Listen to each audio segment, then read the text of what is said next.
आदाब साथियों, आपका मेज़बान मैं हूं डॉक्टर मुस्तकीम राव। मानो आवाज़ सहारनपुर न्यूज़ चैनल में आपका स्वागत है। साथियों, आज हम आपको उस शख्सियत से रूबरू करा रहे हैं जिन्होंने अपने जीवन का काफ़ी समय किताबों में बिताया है, जिनका साफ कहना है कि देश की जनता बहकने वाली है, जिसे धर्म जाति के नाम पर बहका राजनीति की जा रही है। उनका कहना है कि जब तक सरकार किसानों पर अपना ध्यान केंद्रित नहीं करेगी तब तक देश तरक्की नहीं कर सकता। हालांकि आज देश के औद्योगिक घराने कृषि की तरफ आकर्षित हो रहे हैं। आगे उन्होंने कहा कि बड़े अफसोस की बात है कि देश में राजनीति नहीं वोट नीति हो रही है और राजनीति पूरी तरह वास्तविक मुद्दों से भटक जाति धर्म पर टिकी है, जबकि धर्म का राजनीति में हस्तक्षेप कतिपय सही नहीं है। उन्होंने कहा कि सरकार चाहे तो आज भी देशवासियों को पेट्रोल 20 रुपये प्रति लीटर दे सकती है।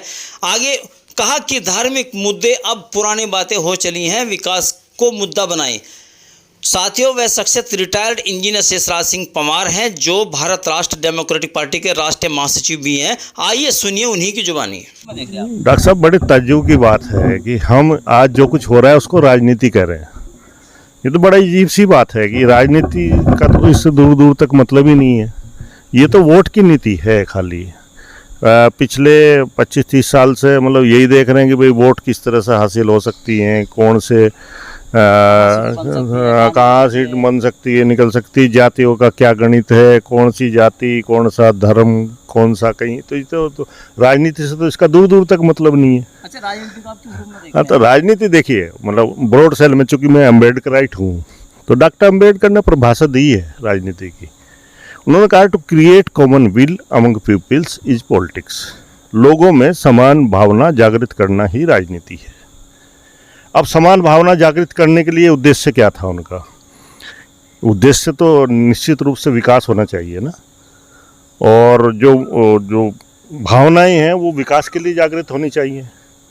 लेकिन हम तो पिछले 32 साल से क्या धार्मिक भावनाएं भड़का रहे हैं और उसी पे काम कर रहे हैं। तो कहीं इनमें मतलब वो समान भावना जो जागृत कर रहे हैं वो समान तो नहीं है, वो एक पंवार साहब, आज जनता भी ऐसी हो गई है, विकास चाहते हैं उनको जो है भावनाएं। ऐसा नहीं है। देखिए, जनता तो जनता है। अगर वो जनता इतनी सक्षम होती तो नेताओं की जरूरत नहीं थी।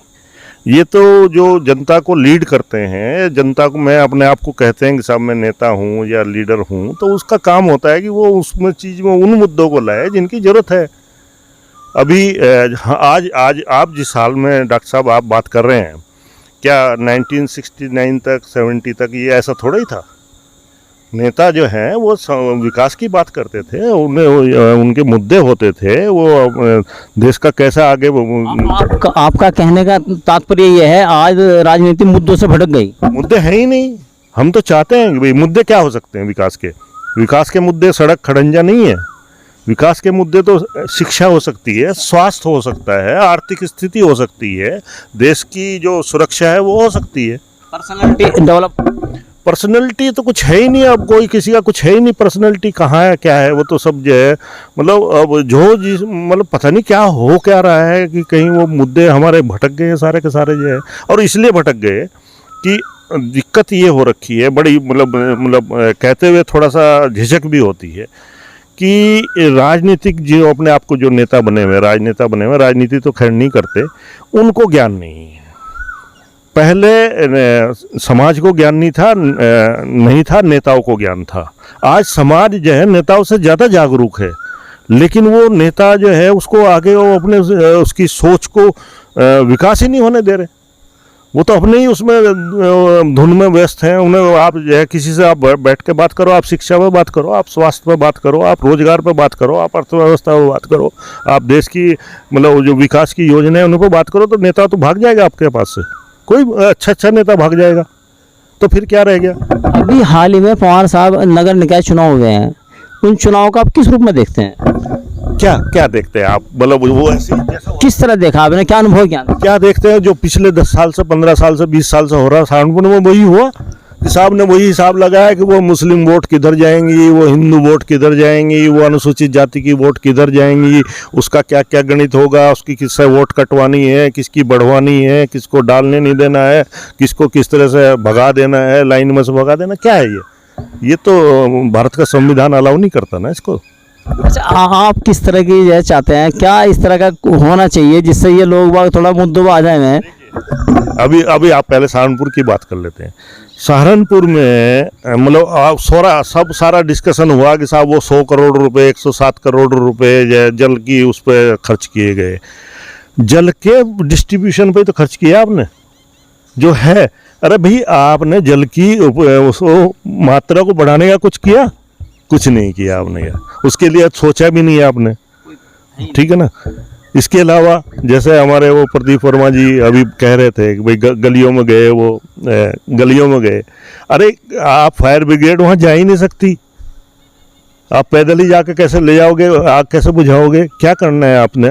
बड़ा बड़ा बड़ा अफसोस होता है, सहारनपुर विकास प्राधिकरण इसी नाम के लिए बनाया था, लेकिन वही तंग गलियों में निर्माण हो रहे हैं बड़े बड़े। कुछ निर्माण ही नहीं हो रहे हैं। जो आपने योजना बना ली, आपने 2035 का प्लान भी दे दिया आपने, लेकिन लोगों को बताया क्या आपने? अब जो बिल्डर हैं वो प्लॉट काट रहे हैं, आपकी जो मास्टर प्लान सड़क है उसके अंदर प्लॉट काट दिया। गरीब आदमी बेचारे ने जीवन भर का पैसा जोड़ करके 100 मीटर का 150 मीटर का प्लॉट खरीदा उसने, वो पता लगा मास्टर प्लान की सड़क के अंदर खरीद लिया। अरे भाई कम से कम आप उतना तो मतलब जो है कितना आप सोचो राव साहब, जो है मतलब लाइफ लॉन्ग आदमी का ऑब्जेक्टिव होता है कि मैं कहीं एक घरौंदा बनाऊं उसमें। तो क्या है, कहाँ किया मतलब ये सहारनपुर विकास प्राधिकरण ने क्या किया उस दिशा में? कुछ नहीं किया, केवल और केवल उनका अपना एक सिस्टम बना हुआ है, उसी के दायरे में काम कर रहे थे। देखिए मैं फिर कहता हूँ ये हम भी जिम्मेदार हैं राव साहब इसके लिए। नेता वो करता है जो समाज चाहता है। अभी थोड़ी सी ये धर्म बाधा बन रहा है कि वो नेता जो है वो धर्म को इस्तेमाल करके जनता की बात को आगे नहीं आने दे रहा है। लेकिन असली बात ये है कि हम भी तो धर्म में खोए हुए हैं। अगर हम चाहते हैं कि भाई कुछ हो तो ये तो हमें भी तो आगे आना पड़ेगा ना।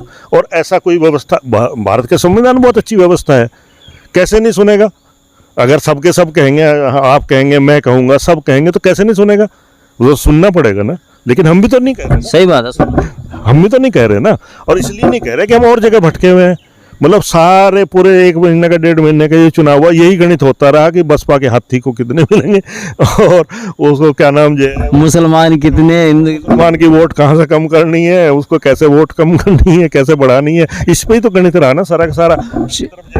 कुछ लोगों का तो वो ध्येय है कि उसे हराना हो। नहीं, देखिए अलग बात होती है, ये भी कोई बात नहीं है। मैं उस बात से नहीं है, मैं अच्छी तरह याद है काजी साहब जिंदा थे, राजपाल सिंह यहाँ बैठे हुए थे, तो ऐसी बात हो रही थी साहब। जो मैंने उसको वैसे ही पूछ लिया, मैंने कहा आजकल काजी जी कहाँ हैं आप?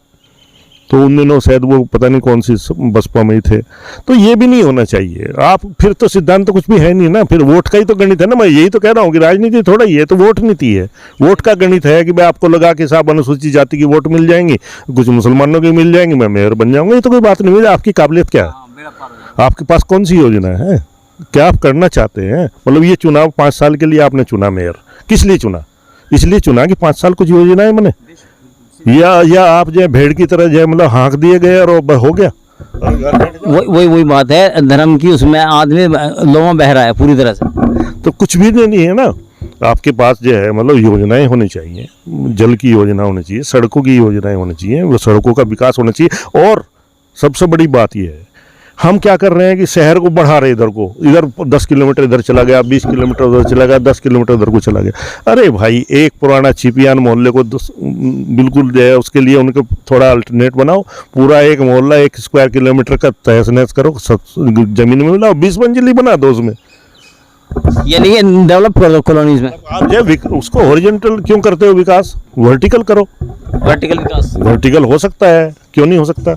अच्छा, योगी आदित्यनाथ जी की जो बुलडोजर नीति है, इससे के बारे में क्या कहेंगे? देखिए वहाँ संवैधानिक नहीं है वो। हम ये कहते हैं कि ठीक है पनिशमेंट दीजिए, जो गलत करता है उसको पनिश होना चाहिए, लेकिन संविधान की तरह से होना चाहिए ना। ये तो कल को इनके ऊपर चलेगा तो क्या होगा?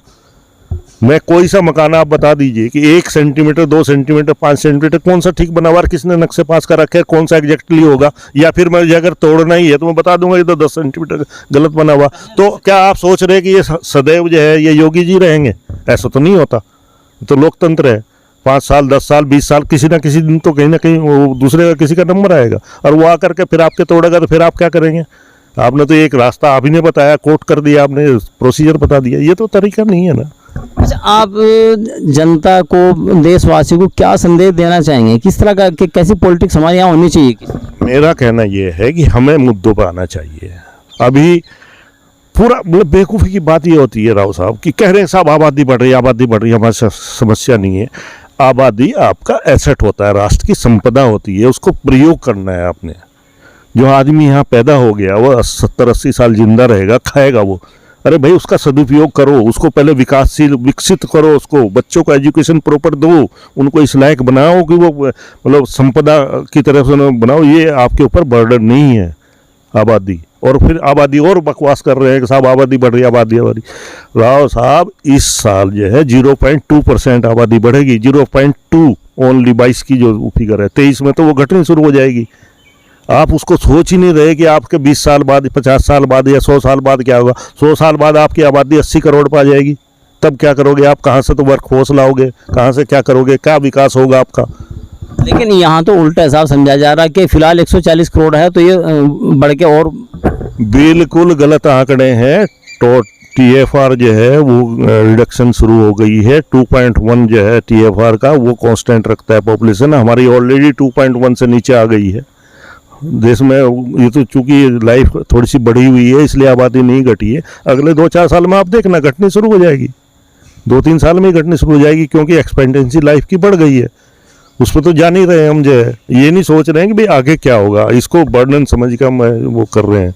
इसको विकास करिए, इसको यूज करिए। चाइना की प्रोग्रेस देखिए ना कैसे हुई है। चाइना हमारे यहाँ से पब्लिक ज़्यादा थी, लेकिन अब हम हिंदुस्तान जो है अब बढ़ गया उससे, लेकिन अभी तक के ज़्यादा थी, उसने कंट्रोल कर। सब उनका जो रिवॉल्यूशन है चाइना का, हमारे साथ ही हुआ, बल्कि हमारे से बाद में हुआ। उन्होंने क्या किया, बड़ी मतलब ताज्जुब होता है। इसलिए जो लोगों को बुरा लगता है।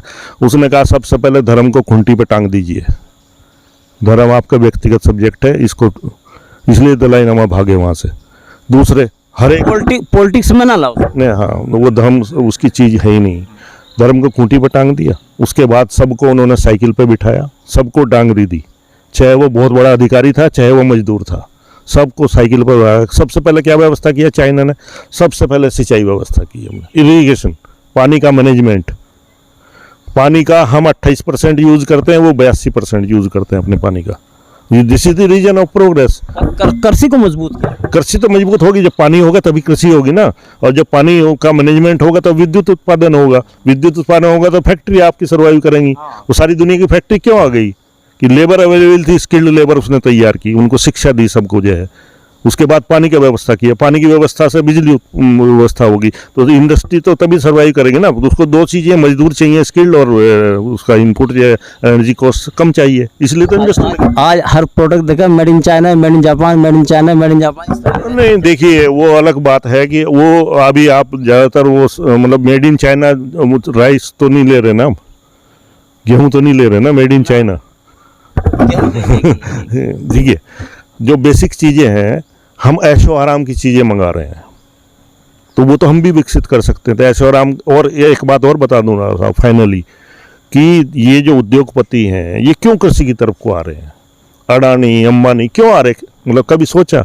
इसलिए आ रहे हैं कि जो ऐशो आराम की जो वो थी प्रोडक्ट पूरे वर्ल्ड वाइड, चूँकि पॉपुलेशन कम होनी शुरू हो गई है, तो उनमें फर्दर इंक्रीज की गुंजाइश नहीं बची है। अब जो कुछ बचा हुआ है वो है खेती, खाने की व्यवस्था। इसलिए ये सारे बड़े बड़े उद्योगपति जो हैं वो खेती की तरफ को आ रहे हैं। वो अडानी भी का जो प्रोग्रेस है वो खेती पे है सबसे ज़्यादा बड़ी, उसकी जो एग्रीकल्चर प्रोडक्ट पे है। 50 लाख करोड़ का साहब खाना खाता है भारत एक साल में। भारत का बजट तो 30 लाख करोड़ का ही है, 32 लाख करोड़ का, लेकिन 50 लाख करोड़ का खाना खाता है भारत। वो सबसे बड़ी उद्योग है, और उसी में आप कुछ नहीं कर रहे हैं। किसान को तो आप सोचते हैं कि उसको तो जिंदा बस रखो किसी तरह से, वो पैदा करके देता रहे आपको। जो प्रगति, देश की आर्थिक प्रगति तब तक होगी ही नहीं जब तक आप कृषि को प्रेफरेंस नहीं देंगे, कृषि के उत्पादन को व्यवस्थित नहीं करेंगे अल्टीमेटली। और ये जो ब्लैक मनी आप सुनते हैं, कभी सोचा उन्हें कि जनरेट कहाँ से होती है?